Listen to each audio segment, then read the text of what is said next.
today, the things that are just mostly getting my attention. Hello, everybody. Sorry about that. Uh, the latest stuff with John Kelly talking about his tenure with Trump and how. uh, today, the things that are just mostly. Sorry about that. Basically, what he learned as chief of staff when it came to Trump. I mean, this is a four-star general with him for like a year and a half or something like that.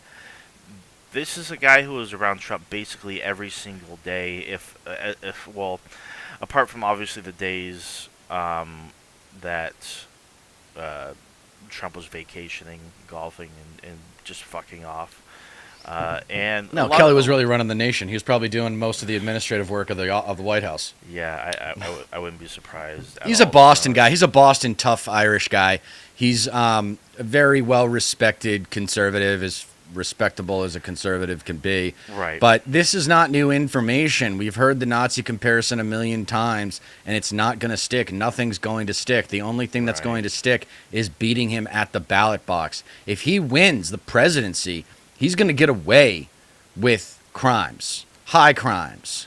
Yeah, And it's going to set this ridiculous blemish on our nation's history if he wins election. That's starting to be what makes me most anxious. It's a little bit like when I was a Patriots fan hmm and I saw Peyton Manning in the Super Bowl and I was like, man, I really hope he doesn't get this one because they're going to start to compare him to Brady and say that he's better than Brady. yeah, And of course, the long run, it became clear who was better than whom. But yeah, for a while there, for a good 10 years, there was a conversation about who was the better quarterback. yeah, And so now it's the anxiety before one of those Super Bowls. And it's not necessarily like the Patriots are playing in because I don't really consider the Harris Walls ticket my team. I'm exactly. on the team, but I'm not really wanting to be there. I'm there out of love to my country Yeah, and a sense of citizenship, no, of course. and also actually a sense of personal redemption for having family members that not only publicly but privately and financially supported Trump. Yeah, Um, yeah. and It's that hits pretty close to home. But go ahead. I wouldn't be. I mean, you're definitely not alone. People were on board with voting for Harris over Donald Trump. Kind of do so reluctantly for a whole variety of reasons. Honestly, I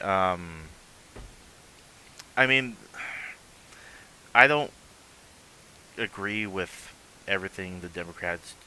Excuse me, everything the Democrats do. It it's not a party that you can consider being on the left, no matter what brainless MAGA right wingers will try to tell you. Th- They're a centrist party backed by corporations that toe the line with the status quo and only make themselves come off as not as bad as the Republicans. Right. But like nowadays, it's like they can use that kind of rhetoric a bit more to their advantage because of just how far off the Republicans have gone, how insane the rhetoric is, how much their narratives have heated up in terms of just visceral, just unhinged lunacy. You know, Fascistic terrorism. I mean, the rhetoric of fascism, basically. yeah, Like, I think fascism is a better word than Nazi or Hitler yeah, because yeah. it's like too specific. No, of It's course, just Godwin's law, and everybody uses it as an excuse to dismiss it and saying you're of being course, hyperbolic. of course. Like And in truth, it's like actually a very valid criticism. yes, and it doesn't matter like how often like something happens or if something comes up in the news, like something new is reported on or whatever that shows Trump's dictatorial ambitions and his affinity towards fascism and wanting to be in just complete and total control, like having generals that will do exactly what he says. The right-wing media apparatus will, of course, dismiss and downplay it. It's like, oh, we've heard this one before. Right. Trump is Hitler. Yada yada Right. yada. The word, like, get some new material, and so Well, they throw out communist left and right, so yeah, I think for shit we that should doesn't even. start throwing out fascism. I mean, Yeah, that's what it is. I mean, it's not Reagan republicanism. This is so far removed from Reagan, it's not even funny. This right. is Reagan on HGH for 10 years. That's what this is. Yeah, like Roided out, dude.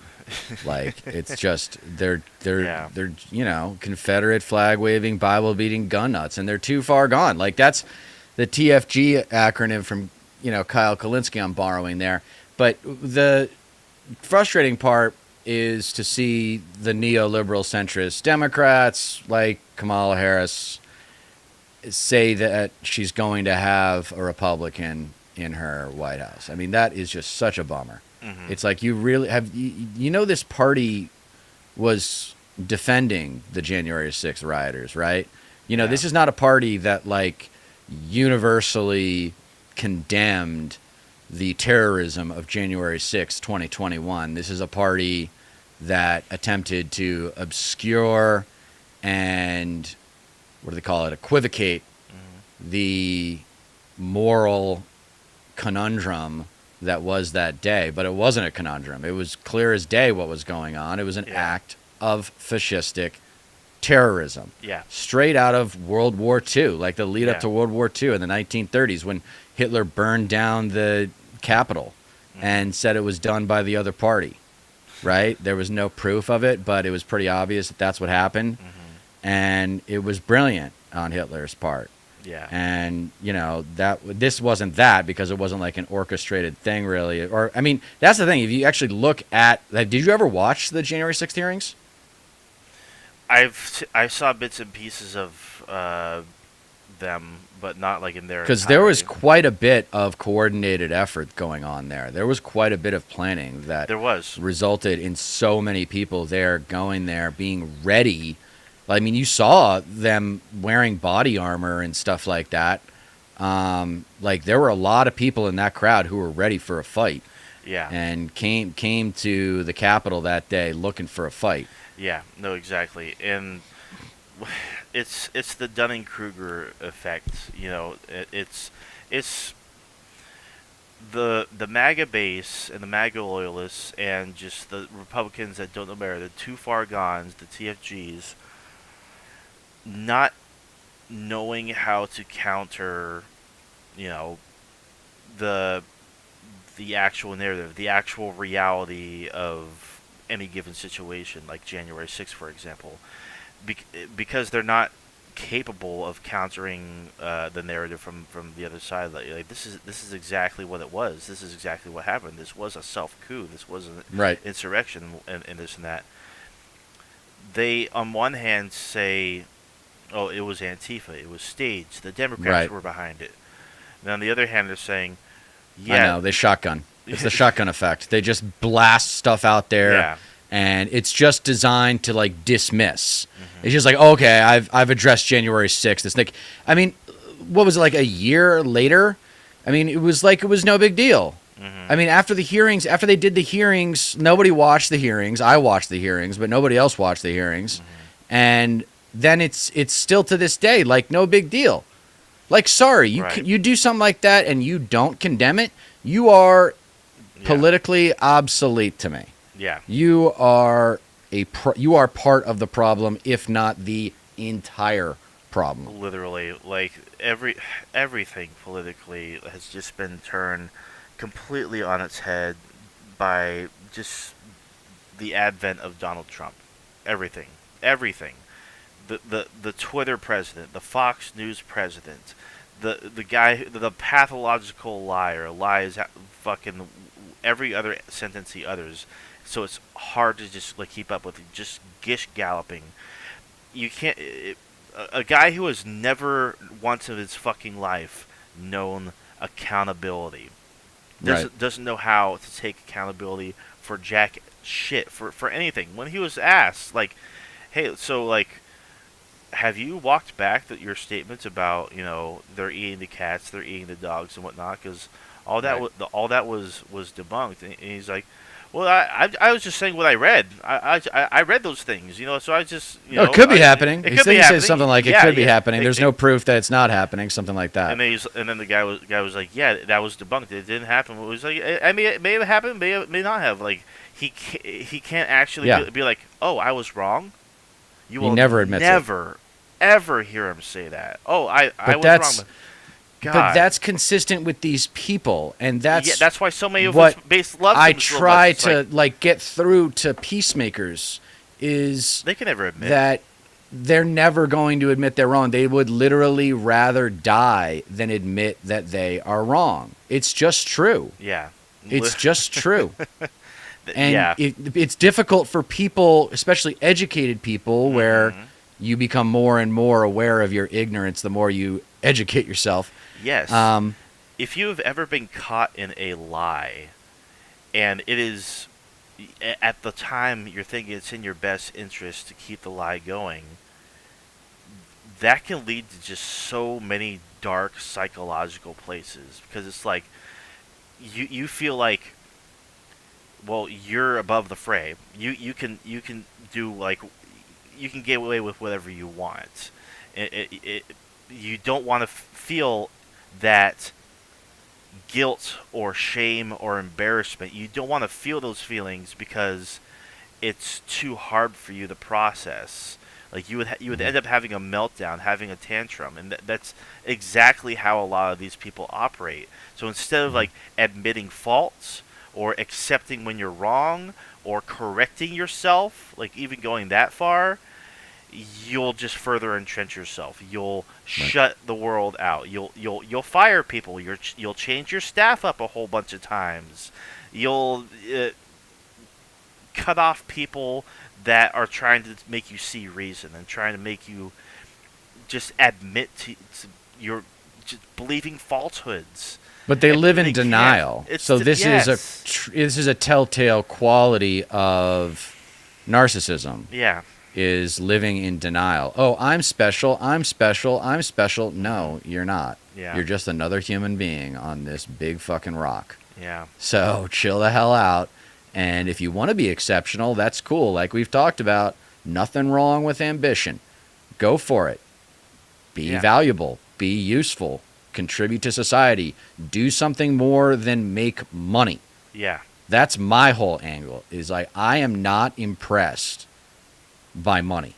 yeah, And maybe I've been lucky to have some privilege and, you know, think about other things than making ends meet, which unfortunately most people, that's what drives their daily behavior yeah. is making ends meet. Just And Trump can't relate to that.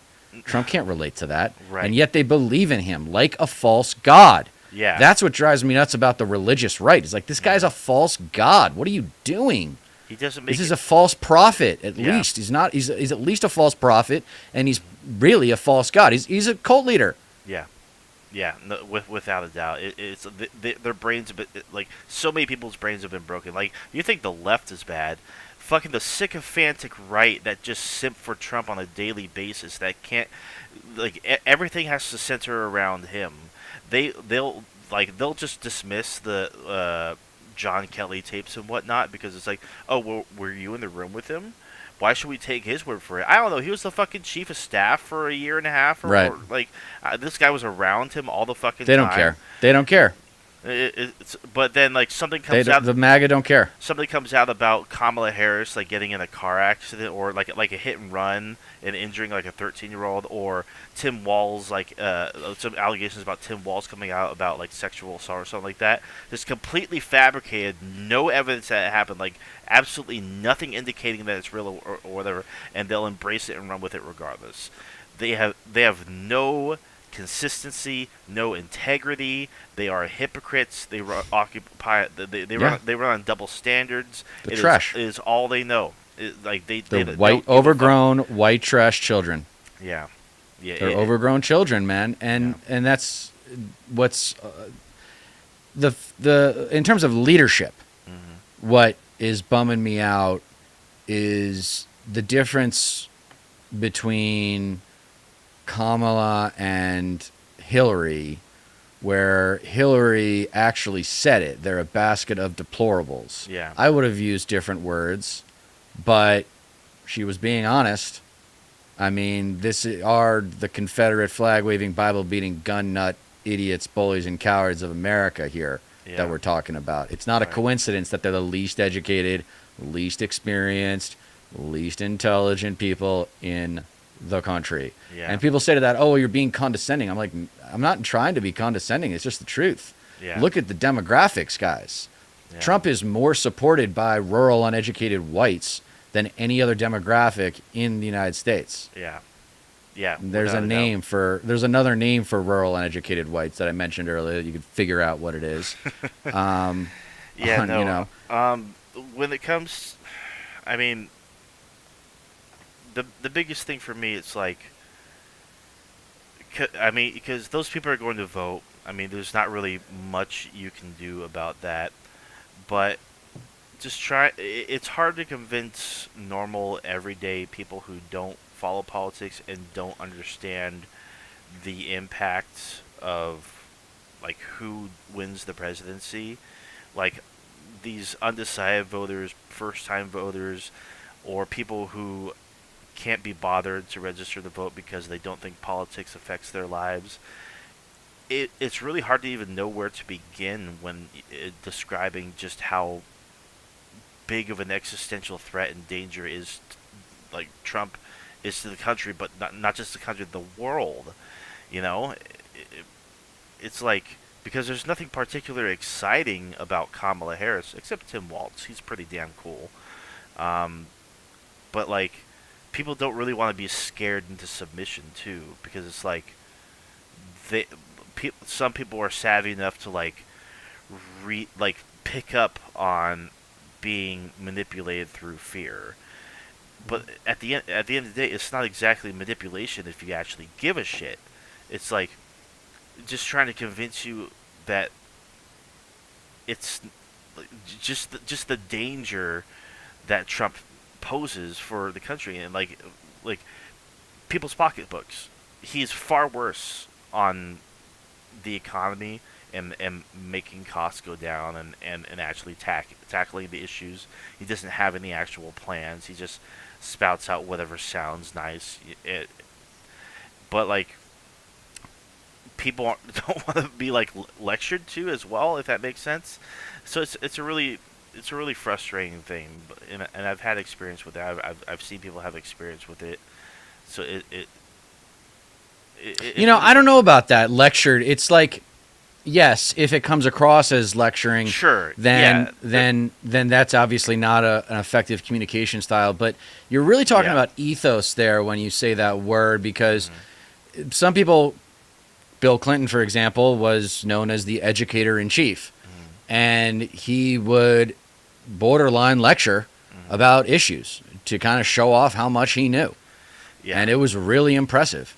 Now, I'm not saying every president should be like that, but you know, there's that saying about good-looking people: if you got it, flaunt it. Well, if you're a well-educated, well-informed, intelligent, well-spoken, publicly elected official, if you got the skills, pay the bills. You know yeah, what I mean? yeah. Of course, yeah, exactly.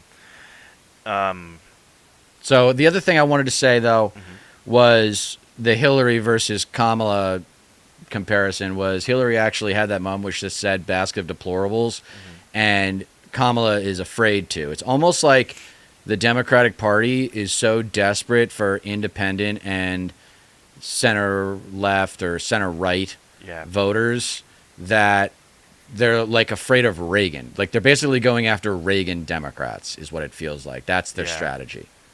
yeah.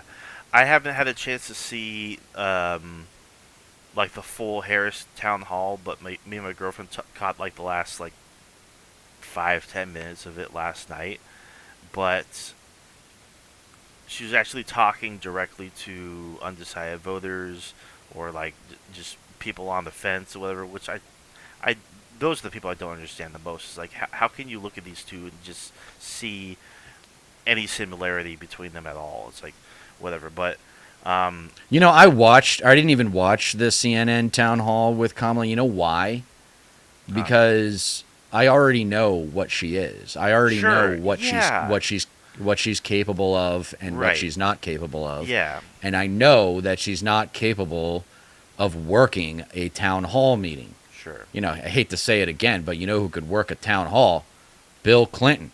Like, it's a different class of politician. Yeah. And it's not because she's a woman. It's not because she's a minority. It's because she's got average political skills. Yeah. Yeah. Yeah. I mean, Sorry, there's a if, lot of average political athletes that make it to the top. Just, sure.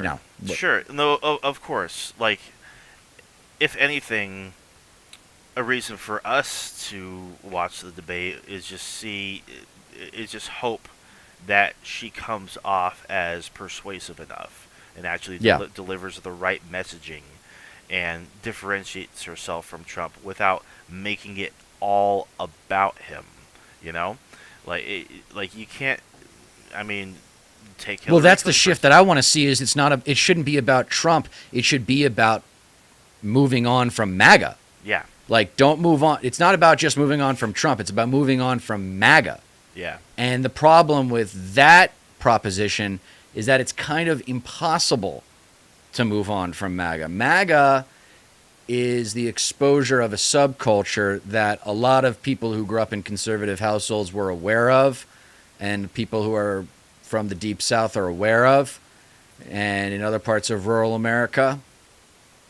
Right. And that subculture has now been politically weaponized to the point where we have to counterattack and mitigate its ability to affect our legislative processes in every level of government for a generation, which means at least 20 years. So we can ease up on the MAGA extermination process conservatively 2050. We'll see you in 2050, GOP. That's the next time I'm going to think about having a Republican in my cabinet. Jesus Christ. Yeah, no kidding. But it is the people. Like, it is, to some extent, the problem is the voters. Like, yeah, you can blame a shitty education system. You can do all of the stuff that explains the way they are. But at the end of the day, they cast the vote. Yeah.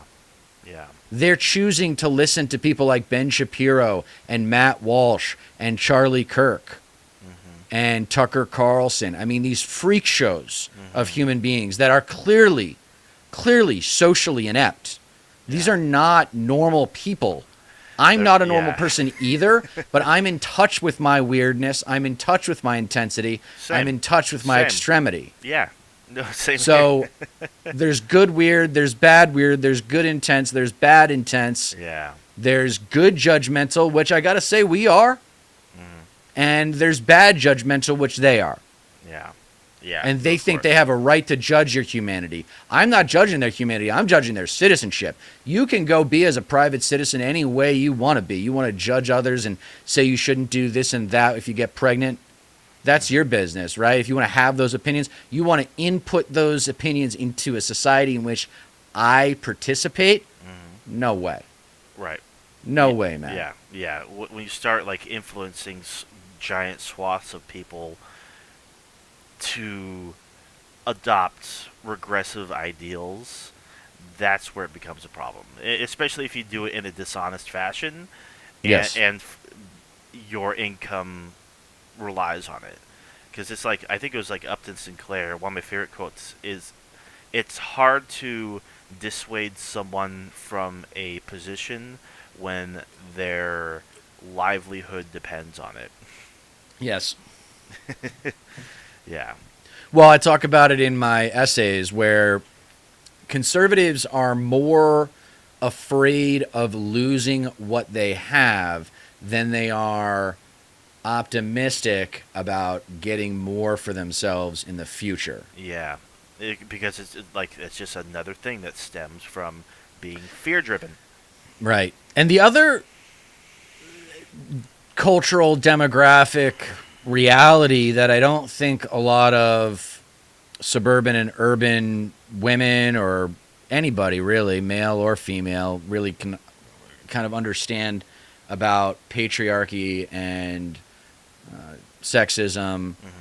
is that just because you're a woman doesn't mean you're not a what's the word? Not sadist. What's the opposite of feminist? Oh, I mean, I mean what is the opposite of a feminist? So, as in, misogynist. yeah. Oh, Misogynist. yeah. Right. Yeah. That's it. Yeah. So that's it. You know, there just because you're a woman doesn't mean you're not a misogynist. Yeah. That's where I was going with that. I mean, That's that's difficult absolutely for people true. to understand. That's No, difficult for people to for understand. for real. Jesse Lee Peterson is proof that just because you're black doesn't mean you can't be Racist racist towards against black people. Yeah. Because he's Literally. really racist towards black people. Yeah. That's a good example. He's a freak show, man. You know, that's Oh the yeah. thing, though. I would promote, if I were on the left and had a position of real influence, I would promote people like that and be like, look at these people. These are the people. It's Mhm. not the well dressed, well manicured people on Fox News, you know, the Yeah. dumb blonde bimbos on Yeah. Fox News. That's not Trump's electorate. It's these freak shows that are online. Yeah. The people that they're talking to. Yeah, and they make a lot of money doing so, and There it is. why would they stop? It's their entertainment, man. It's their Hollywood. Yeah, Hollywood it's where Hollywood doesn't like them, so they have to go find another form of entertainment. And they're not in. This is for people who aren't into video games, No, right. and they get into guns and conservative politics. That's what they get into. Because for these pundits and whatnot, these online pundits, it's like entertainment comes first. Like, is your show flashy enough? Does it grab attention? Because the goal really is, and this is just abundant right now. It's just like perfectly clear. Confusing entertainment with information has corrupted the minds of millions and millions of people. Yeah, It's like we're not like people on the left, like leftist shows and whatnot. They are not here to entertain you. They're here to inform you. If they can do right. it, if they can do it in a really, you know, a way that's engaging enough, with talent and the ability to like convey it in a way that like maintains an audience, and that's just a bonus. But Right. but lying and just like making like Making things up. yeah, blending Take that with like coming off as the news. How do you counteract that? Honestly, Well, if they have a position of power, you have no choice but to revolt. yeah, And they have proven themselves masterminds at attaining political power from the position of the minority in a democracy. And they've done it by bending and breaking the rules.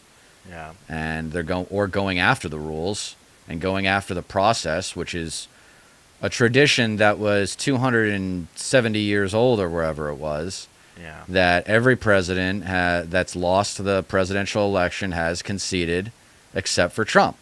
Yep, yep. And he's already signaled It's disgusting. like even if he loses, he's going to say that he won on election day.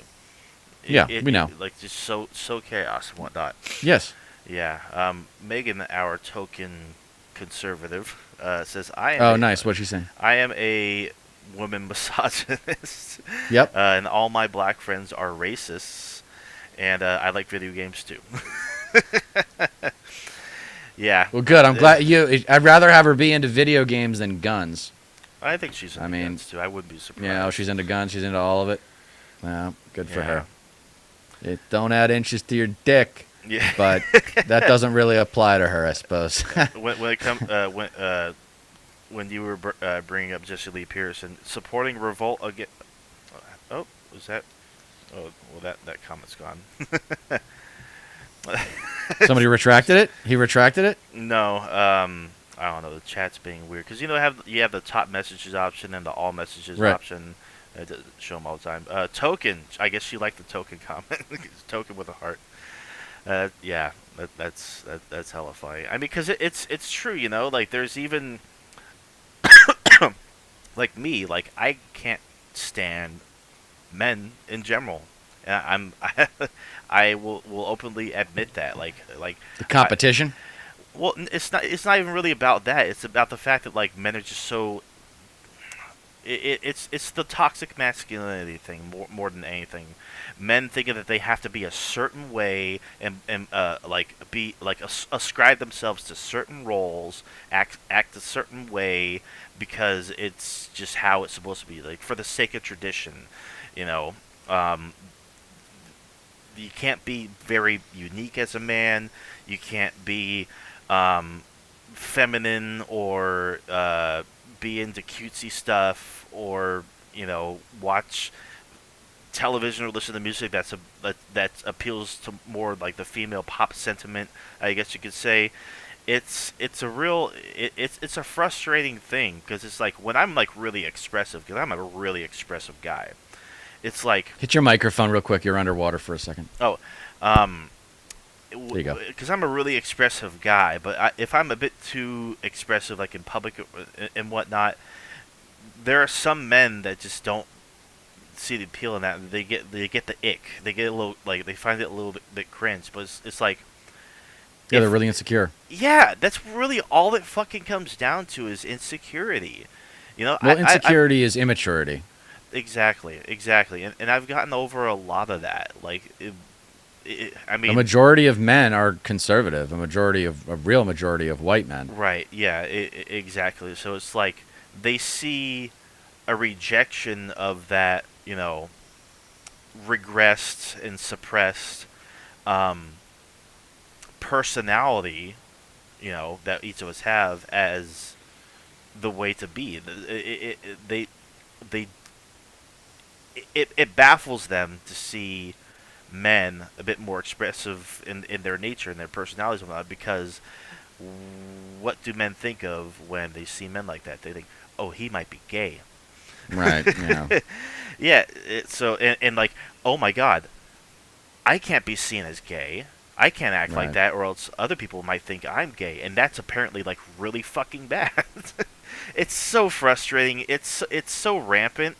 It's It's crazy interesting how that you common it feel this is. way about. It's interesting that you feel this way as a Californian because I was under the impression, and maybe it's just because I'm on the coast and you're in the Central Valley, um, is that it's actually a little bit more welcoming to Oh, not where I'm softer male personalities. not But where not where the I'm way at. you're talking is kind of like the vulnerability, the fear of Yeah, that's vulnerability is kind of like that's what the corridor is known for, really. the Like the super fear. competitive alpha male. Like, The fear of vulnerability. It but you realize plagues men. those expectations that you have about social norms with respect to male behavior are driven by the alpha males in the room. They're not driven by necessarily society at large. I think actually the male like figure has become a lot more accepted to be sensitive. In fact, I hear what you're saying. You know, you don't want to come across as soft, No, right? sure. Yeah, You want to I be mean, tough. Like, so I would say it like this. You want to be, as a man, you want to be tough in that you can deal with not getting your way or not getting what you want when you yeah. want it. No, of That's what course. toughness is. Yes. But you also want to be sensitive. Yeah. And that's ultimately what the political correctness movement was about, was cultural sensitivity. Now, it got Sure. mislabeled, and Yeah. that's a big reason why it failed. Yeah. Although it didn't really fail in all respects. I mean, a lot of language today now is been conditioned by the what a lot of people would call the political correctness movement. I would just say it's just a cultural shift in people becoming more culturally sensitive and recognizing that we live in a diverse society and it's okay to actually do a little bit of research on the different kinds of people that live in America and know a little bit about their history so that you can hang out with them. So Yeah. that's a little fun to be connected with them. And then by extension, the country at large. Because that's one thing that's really special about the U.S. that not every country has. Yeah, if you're not really in like deep blue urban areas or sprawling metropolises with like large population centers and whatnot, that I mean that fear of vulnerability and that fear of being sensitive it really does hinder a lot of men's worldviews and the way they perceive things and whatnot.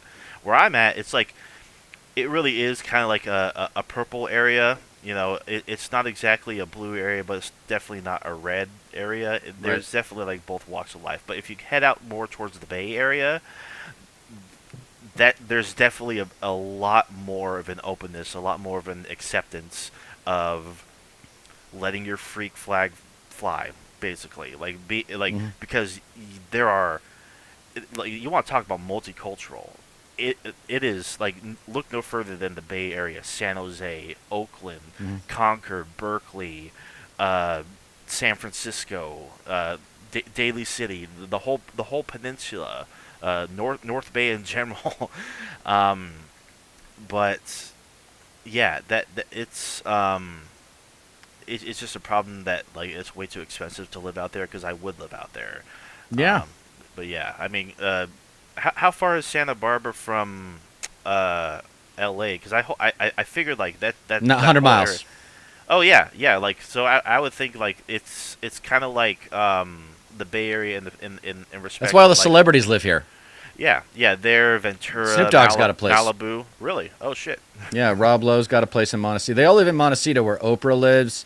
And Montecito's kind of, I mean, it's not kind of, it is the ultimate real estate market in the entire world, I think, because it's got the Hollywood influence, which no other place does. Yeah. And it's the most overpriced real estate in the world, like per acre, because the estates you would think when you drop 10 to 15 million dollars on a house that you would be getting a killer view on a coastal Mm, town. You'd probably be getting a view of the water, right? no. Well, that's not the case for like 90% of those homes, and they're all over $10 million. They're all, most of them are over $15 million. And Yeah. there's these huge estates and they're beautiful homes, but they don't all have views. And you know what they look at when they do have views? They look out at oil derricks on the coast, because we live on part of a coast that has oil derricks. Yeah. So Montecito, where all the Hollywood, douchers live. There are a lot of Hollywood people that live in Santa Barbara, though, and they obviously Right. have better taste. Yeah, and not to mention, I'd imagine it's cheaper to live there than in L.A. proper. I mean, that's kind of the case. I don't know. I don't know. Santa Barbara, where I live, is very expensive, Yeah, because and I'm there's about not really. like 80 miles away from San Francisco proper, and it's a lot cheaper out here than it is there. I mean, in San Jose alone, like a lot of the suburbs there, like especially like the really nice suburbs, like closer to Los Gatos and whatnot, like they're all pretty much $1 million homes. They're all nice Right. places. They're not like the biggest, most luxurious places, but they're nice. But they're Right. all like easily $1 million homes. Yeah. All of them. It's insane. Megan says, "Don't pretend you can't be cringe." Um, Me teaching my mom about indigenous instead of Indian. Good, good. And saying that I said the Bay is gay. Yes, the Bay is gay. The Bay is very gay. Yeah. Hey, you know what? That's another thing is the best real estate is where the gays live. Yes. They got the best art galleries. They got the best food. All It's of always safe yeah. and clean. And I tell you what, if I was investing in real estate if I had money back in the 80s and 90s, I would have just followed the gay community and invested where they live, No, of because course. they add value, man. Not to They mention add value. They're they- tremendous artists, and they take themselves seriously. I mean, not all gays. I was better no the people, better the taste. successful ones. Like they tend to have better taste in real estate, I would imagine as well. I mean, when it comes to like decor, Well, you have to location, remember a lot design. you have to remember up until recently, most gay couples weren't having kids, Of so course, yeah. they had a lot money more, to expend. a Like, lot more yeah. money to spend. Yeah, basically. That's pretty much it for me. I ain't got much else. We basically covered what I wanted to cover. Okay, let when me it let comes me to- give you some. Let me give our audience some parting thoughts. Sure. I'm going to be doing a video tomorrow at the Green Screen Studio, Sweet. and I still haven't written it yet. I think I'm just going to do a monologue. There you go. I was trying to add. I was thinking about adding graphics, Hmm. but I got to come up with a prediction for the election, Yeah. and I don't know what I'm going to do yet. I don't know whether I want to sleep tonight or if I want to just read or look at polls or meditate or Yeah. what, but I gotta record tomorrow.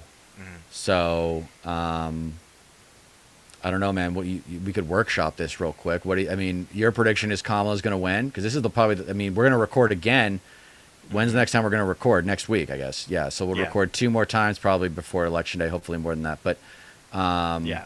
are you getting? Can you get Election Day off or? I assume I'm going to have it off regardless because it is election day. I mean, if they do schedule me, I can just be like, "Hey, I got rights. I'm not going to work today." Or you could make a deal and work in the morning. But if you were No, to well, be available, I starting that afternoon, so we can record, so we can go live during as the East Coast comes in. I will definitely be working my primary job, but as for my secondary job in the Okay. evening, I can very likely get that off. Okay. Great. But yes. But yeah, I mean, so what is your prediction? Because you're not going to the green screen, or you don't have to make it yet. You can make it next week. I mean, well, as it stands right now, I do think that there is undercounting of Democrats in the polls. I think it's similar to 2022, which was a referendum on Roe v. Wade. I don't, and there's definitely a lot of bunk polls, like in various states as well as national polls, that are tainting Kamala's numbers. If anything, I think she is going to win, but by razor thin margins in the swing states that may be enough to be contested, but we're probably not going to know the actual results the day of, for sure, like the final tallies and whatnot. Trump's definitely going to say that he won, regardless of what happens. I wouldn't be surprised to see in maybe a few states uh, those the results being decided by less than 1,000 votes. But for now, I think Kamala might win. 1,000 votes, huh? Less than 1,000, for sure. It's gonna be uncomfortably close, or it could be a blowout because of like lots of new voters, lots of people not being considered. Um, but I mean, unless Trump pulls off a miracle, I don't know if he's actually going to pull it off. Honestly, Okay. I think Okay. like people have made up their mind. The people made up their minds like 2-3 months ago. Honestly, so For the most part, yeah. I don't think that's going to. I don't think that's going to change. You know, there there's still 12 days away, so some things could change. Maybe I won't make a prediction. Maybe I'll just write something, wake up tomorrow morning and just write for like an hour and figure out what I'm gonna say because I got to put something Yeah, on tape there you before go. I got to put something. I got to put something on the record before the election. Anyway, Yeah. let's end the stream. Hey guys, thanks for sure. watching. Please don't forget to like, share, and subscribe. For StatPat, for StatPat Stateless Patriot, I am Dieter McBusiness. This is Left Coast Live, and we are reminding you that you don't get change in America by asking nicely. Have a good We'll night, see you y'all. again next week. Bye bye. Absolutely.